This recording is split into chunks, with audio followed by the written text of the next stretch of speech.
Hi കൂട്ടുകാരെ, പുതിയൊരു വീഡിയോയിലേക്ക് എല്ലാവർക്കും സ്വാഗതം. അങ്ങനെ പീതാംബരൻ സത്യങ്ങളെല്ലാം പറഞ്ഞു കൊടുക്കുകയാണ് കേട്ടോ ലംബോദരനോട് പറയാണ്, ലംബോദര ഇങ്ങനെയൊക്കെയാണ് കാര്യങ്ങൾ നടന്നിരിക്കുന്നത്. ഇവിടെ ഈ പറയുന്ന വിനയൻ നിങ്ങളുടെ വീടിൻ്റെ പ്രമാണം വെച്ചിട്ടാണ് ഈ കട തുടങ്ങിയിരിക്കുന്നത് എന്നുള്ള സത്യം പറയാൻ കേട്ടോ. അപ്പോൾ അത് കേൾക്കുന്ന എന്താണ് നിങ്ങൾ പറയുന്നതെന്ന് പോലും തിരിച്ച് പറയാൻ നിൽക്കില്ല കേട്ടോ ലംബോദരൻ. കാരണം എന്തെന്ന് വെച്ചാൽ ഇനിയിപ്പോൾ ഞാനറിയാതെ ലതികേറ്റ് കൊടുത്തിട്ടുണ്ട് എന്നൊരു തോന്നൽ ലംബോദരൻ്റെ ഉള്ളിൽ വരികയാണ്. അപ്പോൾ ചില സമയത്ത് ഞാൻ അവൻ്റെ കഴുത്തിന് പിടിക്കും, ഞാൻ കൊല്ലിക്ക് പിടിക്കും എന്നൊക്കെ ഇങ്ങനെ പറയുമ്പോൾ ഇങ്ങനെയുള്ള വാക്കുകളൊക്കെ പറയുന്നത് എന്തിനാ എന്ന് ചോദിക്കുമ്പോഴാണ് ഈ സത്യങ്ങൾ വെളിപ്പെടുന്നത് കേട്ടോ.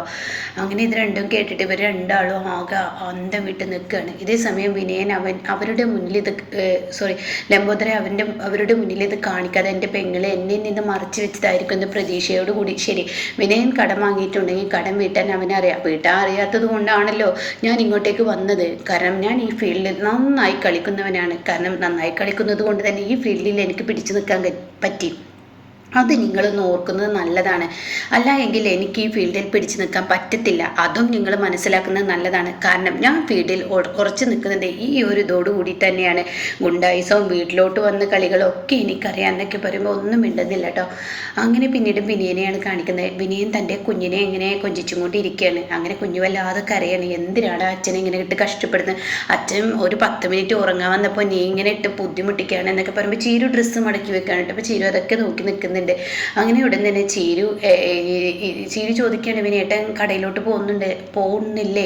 കാരണം ലംബോദരനാങ്കളിന് ഭക്ഷണം വരാനുള്ളതല്ലേ? ഓ എനിക്കറിയാം, ഞാനൊരു പകുതി ഉറങ്ങാൻ എന്നാ കരുതിയത്, പക്ഷെ അത് കഴിഞ്ഞില്ല, മോനെ അനുവദിച്ചില്ല.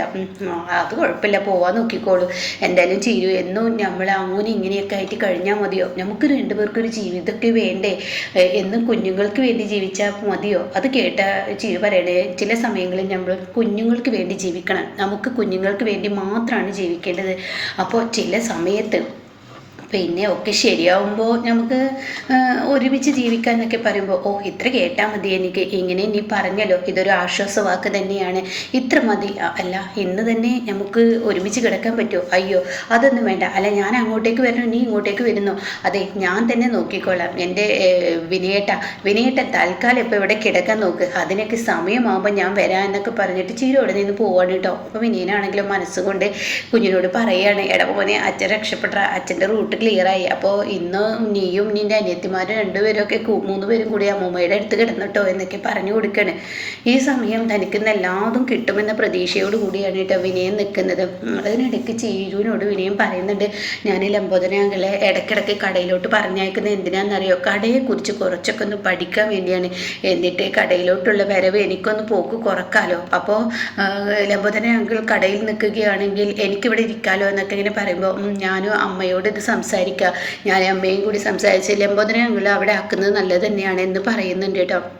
ഹാവ് എന്തൊരു സുഖമാണ്, ഞാനും നീയും ഒരുമിച്ച് ഒരു തീരുമാനം പെട്ടെന്ന് എടുക്കൽ കഴിഞ്ഞു. എന്നാൽ ഇതൊരാളിലേക്ക് എത്തിക്കാൻ എത്ര ബുദ്ധിമുട്ടണം ഞാൻ, ഇനിയും എനിക്കൊപ്പം ഉണ്ടാകുമ്പോൾ എന്തൊരു പ്രതീക്ഷയാണ് എന്ന് വിനയൻ ചിരുവിനോട് അതിനിടയ്ക്ക് പറയുന്നുണ്ട് കേട്ടോ.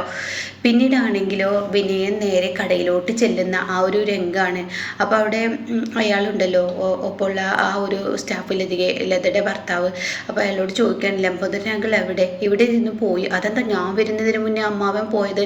അത് എനിക്കറിയത്തില്ല, ഇവിടെ പീതാംബരൻ സാറ് വന്നിരുന്നു. പീതാംബരൻ സാറോ? അതെ പീതാംബരൻ സാറ് ഇവിടെ വന്നിരുന്നു. അപ്പോൾ എന്തെങ്കിലും പറഞ്ഞോ? എന്തൊക്കെയോ മുള്ളുമൊനയും വെച്ച് സംസാരിച്ചോ? എന്തോ പണയത്തിൻ്റെ കാര്യം എന്തൊക്കെയോ ഇങ്ങനെ പറയുന്നത് കേട്ടോ.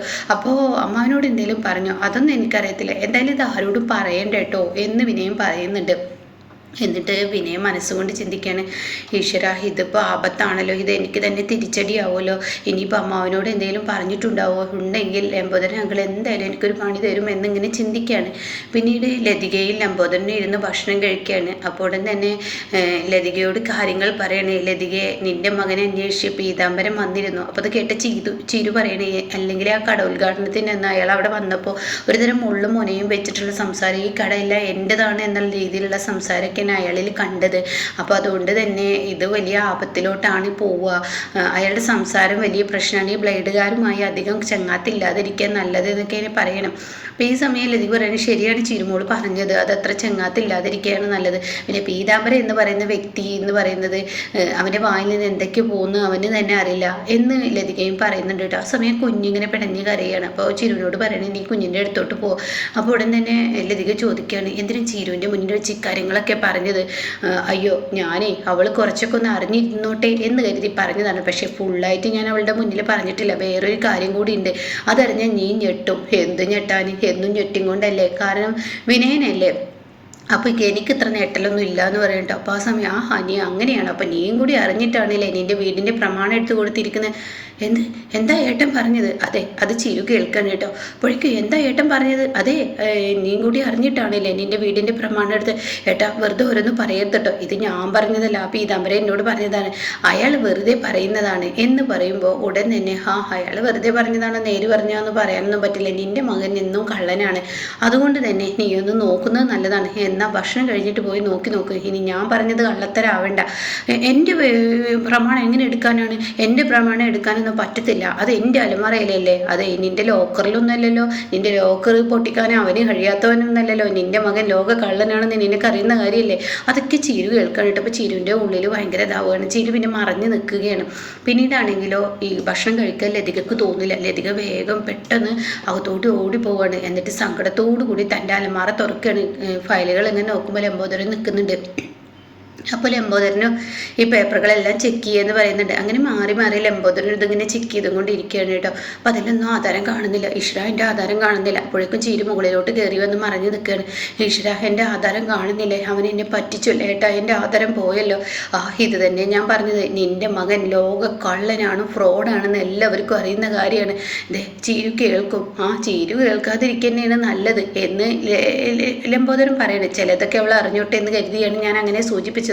വേണ്ട, എൻ്റെ ചിരു കേൾക്കണ്ട. ചിരു കേട്ട പ്രശ്നമാണ്, അവനൊരു ഫ്രോഡും അവനൊരു കള്ളനുമാണെന്നുള്ളത് ചിരു കേൾക്കണ്ട. അതറിഞ്ഞാൽ തീർച്ചയായും ഇവിടെ പ്രശ്നം വരും. എന്തായാലും നീ ആയിട്ട് ഇനി എന്താ ചെയ്തോ, ഞാൻ അവനോട് ചോദിച്ചോളാം. നിങ്ങൾ എന്തായാലും പ്രശ്നം ഉണ്ടാക്കരുത്, ഇവിടെ ഒരു പ്രശ്നം ഇനി തുടരരുത്. അതുകൊണ്ട് ലംബോദരം എൻ്റെ ആങ്ങളെ നിങ്ങൾ ആരോടും പറയരുത് എന്നൊക്കെ ഇങ്ങനെ പറയണം. അപ്പോൾ ചിരു ഇതൊക്കെ കേട്ട് ചിരുവിന് ഭയങ്കര സങ്കടമാവാണ്.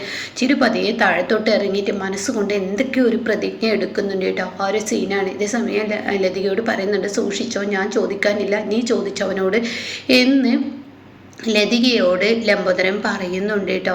പിന്നീടാണെങ്കിലോ ഇന്ദ്രനെയാണ് കാണിക്കുന്നത്. അമ്പിളി അതിനിടയ്ക്ക് കാണിക്കുന്നുണ്ട്. അമ്പിളി വിളക്ക് തുടക്കുമ്പോൾ രഘു അങ്ങോട്ടേക്ക് കയറി വരികയാണ്. അപ്പോൾ രഘു പറയണം മോളെവിടെ? മോളകത്ത് കളിക്കുന്നുണ്ട്. എന്താ രഘു ഏട്ടാ ഇനി പേടിയുണ്ടോ? ലച്ചുവിനെ ഒരിക്കലും ഇനി ഞാനൊരു പരീക്ഷണത്തിലോട്ട് ഇട്ട് കൊടുക്കില്ല, ഞാൻ എൻ്റെ മോളെ നോക്കിക്കോളാം. അല്ല ചോദിച്ചതാണ്. അല്ല അമ്മാവൻ വന്നോ? ഇല്ല വന്നില്ല. ഫോൺ അടിച്ചിട്ട് എടുത്തോ? ഇല്ല സ്വിച്ച് ഓഫ് ആണ്. അപ്പോൾ അതിനർത്ഥം ഇനി അമ്മാവൻ നമ്മളെ ഒരു പാഠം പഠിപ്പിക്കാൻ ഉദ്ദേശിച്ചിരിക്കുന്നു എന്നാണ്. എനിക്കറിയാം, എന്തായാലും നമുക്കിനി ഒരു തീരുമാനം എടുക്കണ്ടേ എന്നിങ്ങനെ രഘു പറയാണ്. അപ്പം അമ്പിളി പറയാം എന്ത് തീരുമാനം? എന്തായാലും അവരൊക്കെ ഒരു തീരുമാനം എടുത്ത സ്ഥിതിക്ക് നമുക്കൊരു തീരുമാനം എടുക്കണ്ടേ? രഘുട്ട് എന്ത് തീരുമാനം എടുത്താലും ഞാൻ അതിന് മുന്നോട്ട് വരാൻ തയ്യാറാണ്. അപ്പോൾ രഘു പറയാണ് എന്തായാലും ഞാൻ മുന്നോട്ട് പോവുകയാണെങ്കിൽ ആ കമ്പനിയിലോട്ട് പോവില്ല.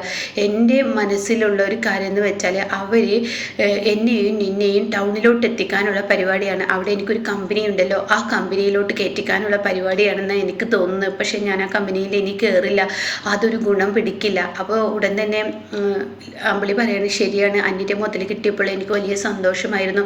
പക്ഷെ അന്യൻ്റെ മുതൽ കൊണ്ട് ഒരിക്കലും സമാധാനത്തോട് ജീവിക്കാൻ പറ്റില്ല എന്നെനിക്ക് മനസ്സിലായി. അതിൻ്റെ ഒരു ഭാഗമാണല്ലോ ഈ കമ്പനി.